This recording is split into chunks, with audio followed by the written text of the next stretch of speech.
Skillful Me. Bonjour Kamal, rebonjour Kamal. Bonjour Jérôme, j'espère que tout va bien. On continue sur notre lancée folle de donner des avis. Troisième, non quatrième, c'est déjà le quatrième. 32e, on ne sait plus où on 32e. en est, c'est génial. C'est déjà notre quatrième mini Skillful Means Ouais. où va s'attarder un petit peu sur le cas Google, donc Google, gros Sympathy morceau. for the Google. Sympathy for the Google, gros morceau Google. Donc voilà, simplement pour redonner un petit contexte rapide, Monsieur Brin, Monsieur Page, créateurs de Google, se sont rencontrés à l'université dans les années 90, 90, 90s. Ils ont bénéficié en fait très vite d'un programme du gouvernement américain de plusieurs millions de dollars, ce qui est énorme pour l'époque, pour pouvoir développer leur moteur de recherche, qui, rappelons-le à la base, Google est un moteur de recherche qui se voulait différent des autres moteurs de recherche existants, puisqu'ils ne sont pas les premiers sur le marché, mais qu'ils avaient, s'il vous plaît, des algorithmes, donc un système de recherche qui était beaucoup plus précis, en tout cas par rapport aux autres moteurs de recherche. La particularité du truc, c'est que les moteurs de recherche pré-Google, et il y en a Donc, beaucoup, Yahoo, par exemple. il y en a encore plein des moteurs de recherche, donc il n'y a pas que Google, ça c'est un peu la légende urbaine, tout le monde va sur Google et puis c'est le seul moteur de recherche, c'est pas vrai du tout, il y a plein de moteurs de recherche. En fait, les moteurs de recherche pré-Google fonctionnaient un petit peu comme les pages d'or, un peu. Donc l'idée c'est je crée mon site, j'envoie mon site, de quoi ça parle, quels sont les sujets, etc., au moteur de recherche et je suis référencé. Et donc l'utilisateur qui va chercher, voilà, je sais pas, un plombier, magasin de vêtements ou quoi que ce soit, il va trouver selon ce qui a été mis dans le moteur de recherche. Google en fait propose une autre approche, beaucoup plus volontariste et beaucoup plus frontal, c'est que en fait Google met en place des machines, donc des bots qui vont aller scanner le web en continu. Ce qui fait que par exemple si hier j'ai fait un site qui parle de la philatélie et qu'en cours de route j'ai changé un petit peu, je me suis plus intéressé aux enveloppes par exemple, mais en fait Google va être capable de l'analyser et de le comprendre. Et donc, j'ai pas besoin, moi, de renvoyer au moteur de recherche. Maintenant, je m'intéresse aux enveloppes et plus nécessairement au timbre. Oui, ils ont intégré forcément une IA, donc une intelligence artificielle qui va, enfin, on va dire, automatiser certains processus, pas tous, et voilà, donc forcément permettre un rendement plus efficace. Et alors, Google s'est très vite imposé comme étant le moteur de recherche Ouais. de fou. En fait, ils se Ils sont ont généré imposés beaucoup d'argent. parce qu'ils scannaient tout, quoi. Donc, C'est c'est ça. un petit peu. Mais enfin, faut comprendre qu'en fait, il y a des tas de choses que Google n'analyse pas, que Google ne prend pas en compte. Vous entendrez parfois dans les médias, vous entendrez dire, voilà, il y a des tas de choses qui sont pas prises en compte par Google. Et c'est même pas, on parle même pas encore de deep web. Il y a juste dans le web même, il y a des tas de pages qui sont pas prises en compte par Google pour des tas de raisons, parce que les machines peuvent pas aller dessus, peuvent pas y avoir accès, etc. Et donc, en fait, il y a toute une partie du web qui reste cachée quand on cherche uniquement sur Google. Et puis ensuite, après, il y a tout ce qui est deep web, dark web, etc. C'est Et donc, ça. en fait, ce sur quoi on a accès avec Google, finalement, c'est une toute petite portion de l'Internet. Mais c'est vrai que pour la plupart des usages, c'est largement suffisant et ça remplit déjà énormément Oui. En fait, d'usages. on peut dire, en fait, c'est simplement comme si vous étiez dans une ville, vous étiez sur une route principale, bordée d'une série d'entreprises, de magasins et autres. Après, libre à vous d'aller emprunter des sentiers de campagne. Après, est-ce que cette route dans laquelle il y a tous les commerces aura intérêt à vous envoyer vers les sentiers de campagne? C'est vraiment ça le truc. Après, l'autre truc aussi, c'est que bon, ça, on en revient par rapport à la neutralité du net. C'est aussi parce que tous les utilisateurs, quelque part, vont sur Google qu'ils donnent ce pouvoir-là à Google. Ouais. Et donc, forcément, c'est un petit peu le serpent qui se mord la queue. Voilà. Après, bon, Google, s'est élargi, il n'est pas devenu qu'un moteur de recherche. Ils ont différents départements. Ils ne s'appellent même plus Google. Enfin, le siège mère s'appelle Alphabet, ouais. Donc, voilà, Alphabet. ils ont Donc Google transformé est un en. des départements. C'est ça. Donc ils font de l'intelligence artificielle, ils font de la robotique, ils font des voitures connectées, des voitures sans chauffeur. Ils font des programmes spatiaux. Les Enfin, atouts bon, de c'est un jeu. petit peu la critique aussi que pas mal de gens font, c'est que Google finalement fait un petit peu beaucoup de choses. Ouais. Et ils ont beaucoup de tentatives qui sont finalement avérées des flops, comme Google+, qui est quand même utilisé par une série de personnes, mais qui n'est pas du tout le succès. Qui est mort, hein, Google Plus maintenant. Donc ils ont transformé Google Plus pour devenir une espèce de site business. C'est ça, voilà. Donc ils ont tué le Google Plus entre guillemets, ils l'ont transformé.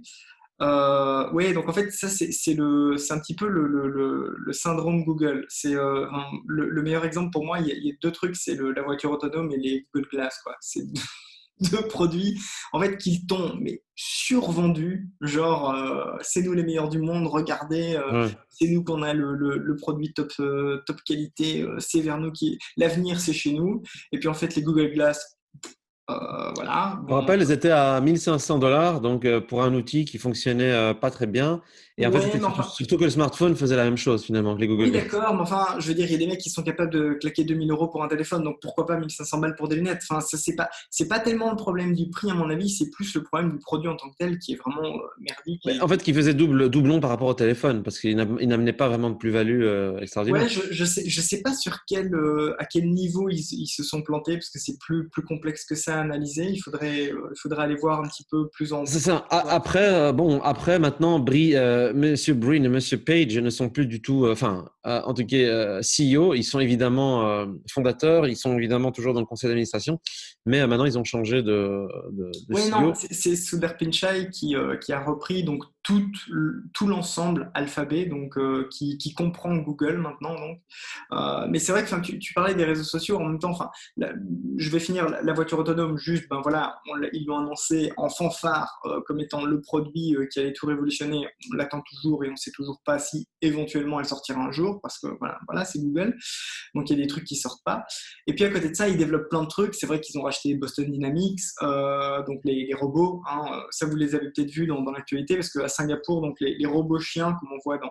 Il y a un épisode de Black Mirror là-dessus d'ailleurs, où les robots chiens ont pris le contrôle de l'humanité.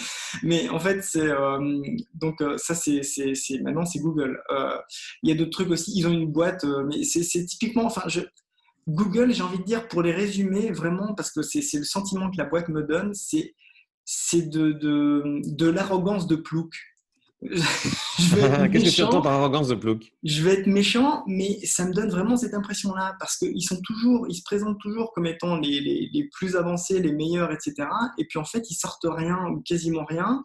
Ils se présentent en disant, oui, le début du truc, c'était Don't Be Evil. Maintenant, ils font des contrats avec l'armée américaine et ils mettent des Et d'ailleurs, robots. il a disparu hein, de leur tagline, on va dire, Don't Ils be l'ont evil retiré, n'est c'est plus vrai. là. Ils C'est l'ont ça. retiré, c'est vrai. C'est un bon indicateur d'ailleurs, hein. Quand tu retires une tagline en disant Don't be evil et que finalement tu la retires parce que tu te dis, bon, peut-être que finalement on l'est quand même un peu. Peut-être que de temps en temps, Voilà. on va faire des trucs pas très gentils. Non, Après, mais pour faire l'avocat ils ont du une diable, ouais, partie dans Alphabet qui est censée, le but c'est une société, donc c'est une partie d'Alphabet, leur but est de vaincre la mort. effectivement. C'est un D'ailleurs, fameux programme, sauf qu'on a la crise du Covid. Et leurs fameux spécialistes, les meilleurs du monde, il n'y en a aucun qui sort du bois pour dire on va vous donner un coup de main, les gars. Enfin, là, les mecs, ils sont censés, ils se ramènent avec une prétention incroyable. Et puis, c'est vrai que pour le finalement, Covid, ça a été un peu compliqué. Après, bon, le problème, c'est que limite, on ne pourra même pas leur reprocher de communiquer mal, c'est juste. En fait, il y a de la non-communication. C'est-à-dire, j'ai pas vu d'effet d'annonce pour aider les entrepreneurs, j'ai pas vu d'effet d'annonce pour aider peut-être des États, j'ai pas vu, à la différence d'autres boîtes, bon, on n'est pas là pour dire qu'elles sont bonnes ou mauvaises, et on n'est pas là pour distribuer des bonbons, mais genre Apple, par exemple, qui a quand même eu un impact. Alors, on peut dire que c'est du marketing en temps de crise, oui, mais au c'est moins, la ils ont fait un truc. récupération, mais au moins ça a été fait, quoi.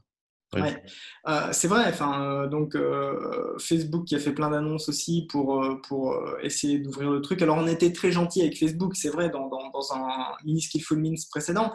Il y a plein de trucs négatifs hein, chez Facebook, on est d'accord, hein, le fait qu'ils fassent de la Non, non, on n'est pas là rétention. pour dire, comme on dit, on n'est pas là pour distribuer des bonbons et des bons points, c'est Oui, vraiment qu'ils fassent de voir la quels sont rétention de ceux vos qui se contacts, sont placés etc. stratégiquement. Ouais. C'est malsain, mais Mhm. Google, avec la puissance qu'ils ont, et quand on parle de réseaux sociaux, par exemple, ben voilà, ils ont même le meilleur réseau social au monde en termes de fréquentation, c'est YouTube en fait. Hein. Les gens le calculent pas comme ça, mais YouTube, c'est un C'est réseau un réseau social. social. Et c'est non seulement un réseau social, mais c'est le réseau social avec le plus haut taux de rétention. Il y a un trafic qui dépasse même Facebook. Et ils en font rien parce que, enfin, quand tu regardes même YouTube, je suis désolé, c'est le moment maintenant, en plein dans cette crise-là, c'est le moment où il fallait quelque part démontrer leur capacité d'action, mettre en avant des partenariats avec les spécialistes de chaque pays, etc. Alors qu'ils en ont les capacités. Il y a des Google Studios partout dans le monde. Ils en ont les capacités et ils font rien. Tu vois, par exemple, ça, c'est quelque chose que YouTube ne développe pas encore assez, puisqu'on sait très bien que le modèle YouTube, donc on fait ses vidéos, on les met en ligne, on gagne quelques cents, des mini-deniers sur les vues qu'on fait. Mais les YouTube Studios, en fait, ils sont présents dans des grandes villes, Londres, Paris peut-être, New York, Los Angeles. J'ai pas vu encore en détail ce qu'ils ouvrent, mais ils devraient en fait, parce qu'ils sont en train de penser global et local, mais en fait, il y a que la conception globale. C'est-à-dire Ouais. que j'ai pas vu de présence locale dans les pays. Ils ont le pouvoir d'être présents vraiment. C'est pas juste un bureau caché quelque part. Il faut, je pense, une présence locale Oui, mais pour, je tu pense, vois, casser cette image. le modèle YouTube, il est, enfin, c'est un peu trash ce que je vais dire, mais le modèle YouTube, c'est quoi? C'est de la télé qui paye pas. Et Non, mais c'est ça. c'est-à-dire que c'est des gens qui se décarcassent à bosser, parce qu'il y en a, hein, il y en a beaucoup hein, des YouTubeurs, donc il y a des gens qui font des vidéos, ils passent des heures et des heures et des heures, et ils font des vues, hein, ça fait des 800, 900 Ça 000 fait des vues, vues. comme ça, et à la fin du mois, tu touches un chèque de 20 balles de la part de Google. Ah, merci copain, c'était bien, tiens, 20 euros. Et tu dis, ben non, mais même sur une télé locale paumée sur une chaîne de la TNT que personne ne voit avec un décor cheap, le Ils mec te qui fait payent. 900 000 d'audience, il a son petit salaire, quoi. Alors, c'est pas les gros salaires de la télé, mais il a son petit salaire. Là, tu touches 20 balles et, enfin, je suis désolé, mais c'est vraiment un modèle qui est malsain parce que tout le fric va sur Google et puis il n'y a rien qui revient sur ceux qui font vivre la plateforme et la structure. Et ça, bah, pour moi, en Ça fait, pose un autre problème aussi, hein. Donc Google et Alphabet, de manière générale, c'est tellement imposé sur le marché que les États, la puissance des États, n'osent même pas, entre guillemets, les attaquer sur leur terrain. C'est-à-dire, ils essaient de les attaquer sur le terrain juridique où ils seront inattaquables, plutôt que de les attaquer sur le terrain créatif. C'est-à-dire, quelle pourrait être une alternative intéressante à un moteur de recherche global? Quelle pourrait être une alternative intéressante à un diffuseur stream de vidéos? Sans tomber dans de la concurrence, sans les moyens. L'idée, c'est aussi, bah, chacun ses forces, chacun ses faiblesses. Google ne connaît pas forcément tous les créateurs locaux. S'il devait commencer à les répertorier, la seule manière de les répertorier, c'est ceux qui font de l'advertising. Donc, c'est-à-dire, si vous voyez sur Google, en référencement maintenant, si les entreprises payent, elles sont mises en avant. C'est le principe même des ads sur YouTube, des ads sur Facebook et donc des ads sur Google. Google gagne peut-être la plus grosse partie de son argent sur le fait que les gens font de la publicité ciblée dans les moteurs de recherche. 84-86%, ça varie en fait d'année en année de leurs revenus, c'est les revenus publicitaires. Mais c'est vrai qu'il y a là un vrai problème en fait. Et quand tu regardes, autant, enfin, des fois ils nous vendent du rêve en amenant des produits qui sortent pas ou qui sortent mal. Alors ils sont numéro un mondial avec Android. Et puis, en fait, heureusement qu'il y a eu la guerre avec Trump et que Wave a développé son OS, parce qu'il est temps d'avoir un troisième acteur, quoi, tu vois. Enfin, il y a iOS, Android, il est temps d'avoir un troisième acteur qui vienne bousculer les choses, parce que autant Apple, on peut leur taper dessus autant qu'on veut, ils sont dans leur petit Mhm. monde fermé, dans leur petite bulle, mais quelque part, enfin voilà, c'est au choix, tu prends ou tu prends pas, mais il faut d'autres possibilités, quoi. Et là, c'est cool d'avoir maintenant du Twitch qui vient un petit peu casser dans le marché YouTube. Oui, alors c'est pas mal parce que, encore une fois, maintenant les gens commencent à utiliser Twitch alors qu'à la base c'était vraiment axé gamer et finalement ça s'est élargi, hein.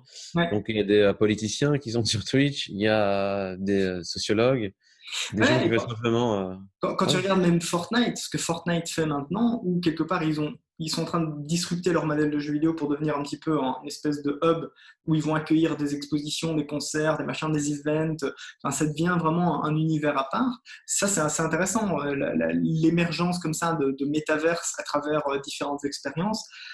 Et ça, c'est pas Google, quoi. Donc ça, c'est chouette aussi. Parce que le problème de Google, en fait, c'est que j'ai l'impression ils sont vraiment en haut du piédestal et ils regardent plus vraiment où sont leurs bases d'utilisation C'est et ça, leur, c'est leur ça. Et ce qui est symptomatique, c'est bah, quand tu parles à des employés de Google, j'ai eu l'occasion de discuter avec l'un ou l'autre.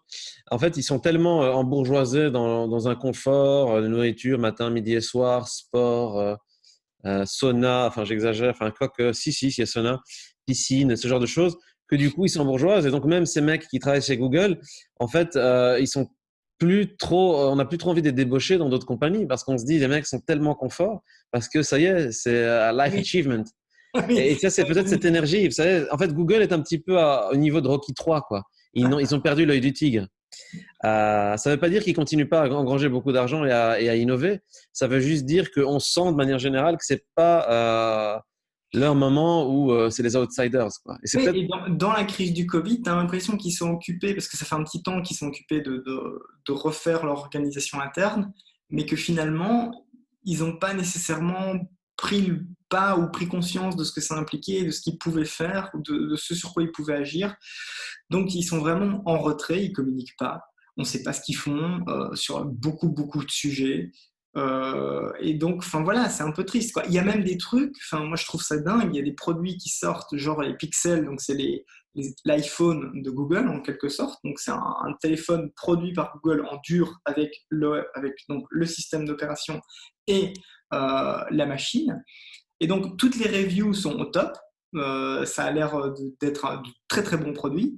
Et quand tu regardes, c'est toujours pas disponible chez nous de manière simple dans les magasins. Donc, tu peux le commander en allant sur ouais, Internet en cliquant, mais en soi, tu peux pas avoir vraiment le produit dans ton magasin. Et tu te dis, enfin, vous avez un produit, vous développez un produit qui est soi-disant un des tops mondial, et puis en fait, vous ne le vendez pas. Tu vois, c'est ça en fait Google. Il y a quelque chose qui est de l'ordre du on va vraiment soi-disant être les meilleurs du monde, et puis derrière, ouais, enfin, mais mais on en entendrait beaucoup plus venant c'est d'une boîte ça, en fait. En fait, c'est ça. ils sont décevants dans le fait qu'ils n'assument pas leur positionnement et ils devraient être au top et ils devraient être à l'avant pour tout et ils sont jamais là en fait, pratiquement. Oui, c'est ça. Et je pense qu'aussi, effectivement, comme tu le soulignes si bien, on a moins de visibilité sur les outils accessibles au commun des mortels. Effectivement, comme tu le dis, atteindre l'immortalité, les voitures sans chauffeur, des programmes spatiaux, mais c'est pas c'est quelque chose qui vend du rêve, mais je veux dire pour le commun des mortels, tu sais, par exemple Facebook, on n'aime pas, et leurs produits sont tangibles par la plupart du commun des mortels et ils savent la plus-value qu'ils gagnent, même s'ils connaissent le sacrifice à Ouais, ouais. accorder. Tandis que chez Google, oui, effectivement, donc on a tous les G Suite, donc Gmail et tous les produits Google, qui sont peut-être les produits accessibles au Ouais, commun des mais mortels. même ça, enfin, on en parlera dans le dernier épisode consacré à Microsoft, donc dans le dernier mini Skillful Minutes consacré à Microsoft. Mais même là-dessus, vu ce que Microsoft est en train de reprendre la main, tu te Ouais, dis, enfin, ils perdent du terrain systématiquement sur quasiment tous les terrains sur lesquels ils sont les premiers à arriver, quoi. Et c'est un petit peu le principe aussi des Google Glass. Donc ils y vont en premier, et puis finalement ils se prennent un mur assez massif. Et puis on sait, enfin, il y a des rumeurs de couloirs qui circulent de plus en plus, et donc ça paraît dans la presse spécialisée sur les Apple Glass. On sait que ça va sortir. Donc ça, c'est, enfin, tu vois, tu te dis, est-ce que Apple va se planter avec ses Apple Glass? Peut-être, mais en même peut-être, mais temps, il y a moins de chance, en tout cas, moins il de y a chance. moins de chances qu'ils se viandent parce que quand ils annoncent un produit, généralement ils le sortent et ils le finissent. Pas toujours, hein, il y a eu deux, trois trucs Non, qui sont non, bien sûr. mais enfin voilà, mais Google c'est trop systématique que pour être vraiment un problème sur un produit spécifique, c'est vraiment systématique. Il y a beaucoup beaucoup de choses qui sont des effets d'annonce. Et sur le Covid, je trouve qu'ils sont nulle part en fait. On les voit pas. Et en plus dans leur traitement des fake news, enfin même Twitter a Mhm. ban, enfin a mis ils ont pas ban, ils ont mis À Donald, un avertissement sur Donald Trump. Je sais pas si tu as vu ça. C'est c'était extraordinaire, ça. quelques, quelques jours. Et donc, tu te dis, enfin, c'est Twitter, quoi. C'est le lieu où je peux mettre en tweet, j'aime manger des enfants au petit déjeuner et je serai jamais emmerdé. Donc, tu te dis, enfin, c'est Twitter, c'est le Far West. Et même eux, ils commencent à surveiller un petit peu ce que les gens disent en disant, OK, parce que le problème, c'est si tu mets tout et n'importe quoi, bah, finalement, sans rien contrôler du tout, c'est dangereux. Et donc, ce qu'on avait expliqué avec Facebook, donc c'est trois choses à contrôler. C'est qui lance l'info, donc est-ce que c'est un vrai compte ou un faux compte? Mhm. Qu'est-ce qui se passe sur l'info? Est-ce que les comportements sont des comportements de bots ou des comportements d'humains? Et en troisième lieu, c'est le contenu. Et le contenu, en fait, il s'y attaque pas du tout. Et sur YouTube, par exemple, tu as des pseudo-spécialistes. Alors, je dis pas, hein, tu vois, il y a des mecs tu regardes par exemple une chaîne comme Nota Bene, donc qui s'intéresse à l'histoire. Le mec a démarré en faisant des vidéos sur des sujets qui l'intéressaient, et puis il s'est spécialisé, mais surtout, Puis il s'est renseigné. Oui, et surtout, il a été chercher des spécialistes, donc il a été chercher des pros dans le domaine, il s'est validé quelque part au fur et à mesure du temps avec des partenariats, etc. Et puis en fait, tu as des tas d'autres contenus sur YouTube avec des gens qui en fait sont pas spécialistes du tout, qui n'ont pas de diplôme, qui travaillent pas dans le domaine, qui Ou même au-delà du diplôme, c'est simplement avoir des sources, avoir ne serait-ce que du contenu qui puisse être vérifiable. Et c'est vrai que commencer à lancer des vérités, surtout d'un point de vue scientifique, philosophique, et faire des sophismes, c'est-à-dire renforcer ses propres propos. Et ça, les sophismes, hein, c'est vraiment ça. Internet, c'est l'ère du sophisme. Et c'est très dangereux. C'est très dangereux. YouTube, c'est 3 quarts de vidéos de chat, 1 quart de vidéo avec la musique de Requiem for a Dream, et puis le reste, 2-3 contenus. Dès que tu vois une vidéo avec la musique de Requiem for a Dream, tu sais que c'est un fake. C'est vraiment ça. Mais donc voilà, et après même, je veux dire, j'incite tout un chacun, y compris nous-mêmes, à faire cette constante awareness Ouais, bien sûr. sur les sources, parce que voilà, et ça c'est un petit peu les enjeux. Et alors malheureusement, effectivement, Google a pas trop joué ce jeu-là, et je pense que ça va être l'enjeu de l'ensemble des GAFA. C'est finalement en fait, ils sont devenus leurs propres esclaves, c'est-à-dire que maintenant qu'ils contrôlent le monde, c'est à eux, comme on dit, de voir les responsabilités qui vont avec. C'est pas se laver les mains auprès des gouvernements, démerdez-vous pour gérer votre éthique. Ouais. Non, maintenant, vous avez une responsabilité énorme parce que vient l'argent, mais avec l'argent viennent aussi de grosses responsabilités. C'est un petit peu les enjeux post-Covid, en tout cas pour Google, selon moi, parce que c'est vrai que l'entreprise, c'est pas qu'elle est sortie plus forte, c'est pas qu'elle a été déforcée, Non. et que finalement, elle n'a pas vraiment eu d'impact Non, majeur. ils ont rien fait, et donc c'est Pas d'impact majeur. pas vraiment. Quoi. Ouais, il y a eu un petit bouton, oui, il va chercher les infos Covid, super, merci. Oui, c'est ça. Et à côté de ça, tu as un mec qui te dit, oui, pour soigner le Covid, mange du fenouil et regarde. Et enfonce-toi un concombre dans la narine, quoi.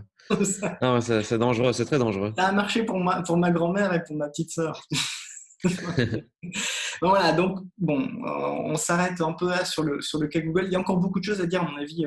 On pourrait en parler des heures, mais ici l'idée c'était vraiment de faire un topo un peu général, un petit retour rapide, et puis n'hésitez pas à donner aussi vos avis, qu'ils soient bons ou mauvais, on les lit quand même.